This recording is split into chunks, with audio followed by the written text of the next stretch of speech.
Série sur la prière 8, que devons-nous prier? Partie 2. Prie pour la restauration avec ton prochain, prie pour marcher avec Dieu. Dans notre réflexion sur « Que devons-nous prier ?», poursuivons le thème de la restauration. Quand nous prions pour la restauration de notre relation avec Dieu, il nous faut aussi considérer la restauration de nos relations avec notre prochain. La Bible lie étroitement ces deux dimensions en disant « Le second commandement est semblable au premier ». Si le peuple de Dieu entretient de mauvaises relations avec son prochain, alors sa relation avec Dieu ne peut pas être saine non plus. Dieu nous ordonne d'aimer notre prochain comme nous-mêmes. Tu ne haïras point ton frère dans ton cœur. Tu reprendras ton prochain, mais tu ne te chargeras pas d'un péché à cause de lui. Tu ne te vengeras point, et tu ne garderas pas de rancune contre les enfants de ton peuple. Tu aimeras ton prochain comme toi-même. Je suis l'Éternel. Mais moi, je vous dis que quiconque se met en colère contre son frère mérite d'être jugé.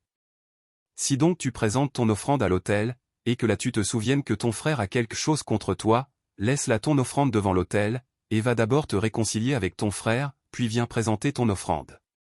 Aimez vos ennemis, bénissez ceux qui vous maudissent, faites du bien à ceux qui vous haïssent, et priez pour ceux qui vous maltraitent et vous persécutent. Je vous donne un commandement nouveau, aimez-vous les uns les autres. Comme je vous ai aimé, vous aussi, aimez-vous les uns les autres. À ceux-ci tous reconnaîtront que vous êtes mes disciples, si vous avez de l'amour les uns pour les autres. Voici mon commandement, aimez-vous les uns les autres, comme je vous ai aimé. L'amour ne fait point de mal au prochain, l'amour est donc l'accomplissement de la loi. Vous avez été appelés à la liberté. Par l'amour, soyez serviteurs les uns des autres.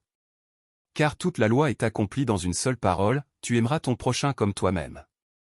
Ayant purifié vos âmes en obéissant à la vérité pour avoir un amour fraternel sincère, aimez-vous ardemment les uns les autres, de tout votre cœur. Par-dessus tout, ayez un amour fervent les uns pour les autres, car l'amour couvre une multitude de péchés. Nous savons que nous sommes passés de la mort à la vie, parce que nous aimons les frères. Celui qui n'aime pas demeure dans la mort. Le sommet de l'amour et de la restauration, c'est le pardon. Sans un vrai pardon, il ne peut y avoir ni véritable amour, ni réelle restauration. Jésus l'a enseigné clairement dans la prière qu'il donna à ses disciples. Pardonne-nous nos offenses, comme nous aussi nous pardonnons à ceux qui nous ont offensés. Il ajouta encore. Si vous pardonnez aux hommes leurs offenses, votre Père céleste vous pardonnera aussi. Mais si vous ne pardonnez pas aux hommes, votre Père ne vous pardonnera pas non plus vos offenses. Et quand Pierre demanda. Seigneur, combien de fois pardonnerai-je à mon frère, lorsqu'il péchera contre moi? Jusqu'à 7 fois. Jésus répondit. Je ne te dis pas jusqu'à 7 fois, mais jusqu'à 70 fois 7 fois. Si chacun de vous ne pardonne pas à son frère de tout son cœur, mon Père céleste vous traitera de la même manière. Celui qui aime et pardonne vraiment de tout son cœur est capable de prier pour ses persécuteurs, de bénir ceux qui le maudissent, de prier pour ceux qui l'insultent. Jésus nous a ordonné de vivre ainsi. Nous devons prier, jeûner, supplier, car aimer et pardonner ne sont pas choses naturelles. Ce n'est que par la grâce de Dieu que nous pouvons le faire.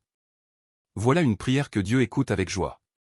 Lorsque notre relation avec Dieu est restaurée, il n'est plus besoin d'en faire trop avec nos prières. Comme un couple qui s'aime et qui se parle doucement n'importe où, la prière devient une conversation intime avec Dieu. Et quand, à cause d'un péché, cette relation est brisée, alors nous devons déchirer nos cœurs, pas nos vêtements, et supplier Dieu avec un profond repentir. Non pas pour faire du bruit, mais pour manifester une vraie détresse. Prie pour la communion, pour marcher avec Dieu. À travers l'Ancien Testament, nous voyons que ce que Dieu désirait le plus, ce n'était pas les offrandes, mais que son peuple marche avec lui. Avec quoi me présenterai-je devant l'Éternel? L'Éternel t'a fait connaître, ô homme, ce qui est bien, et ce que l'Éternel demande de toi, c'est que tu pratiques la justice, que tu aimes la miséricorde, et que tu marches humblement avec ton Dieu.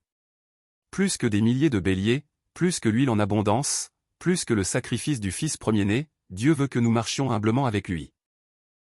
Dans le Cantique des Cantiques, cette communion est décrite ainsi. Mon bien-aimé est à moi, et je suis à lui. Je suis à mon bien-aimé, et mon bien-aimé est à moi. Et Jésus l'explique dans le Nouveau Testament par l'image de la vigne et des sarments. Je suis le vrai CEP, et mon Père est le vigneron. Demeurez en moi, et je demeurerai en vous. Comme le sarment ne peut de lui-même porter du fruit s'il ne demeure attaché au CEP, ainsi vous ne le pouvez non plus, si vous ne demeurez en moi. Sans moi, vous ne pouvez rien faire. demeurer en Christ, être unis à lui, que sa parole demeure en nous. Voilà la vie du peuple de Dieu en route vers le royaume.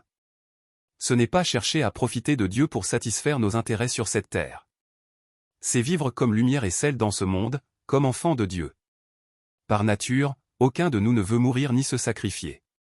Mais Dieu veut que nous menions cette vie-là. Ici-bas, le peuple de Dieu vit comme des étrangers, des citoyens du ciel. Pour y parvenir, il nous faut la grâce de Dieu. Ce n'est pas par notre force, mais avec l'aide de Dieu, que nous pouvons avancer. Voilà ce pourquoi nous devons prier. La série « Que devons-nous prier » se poursuit.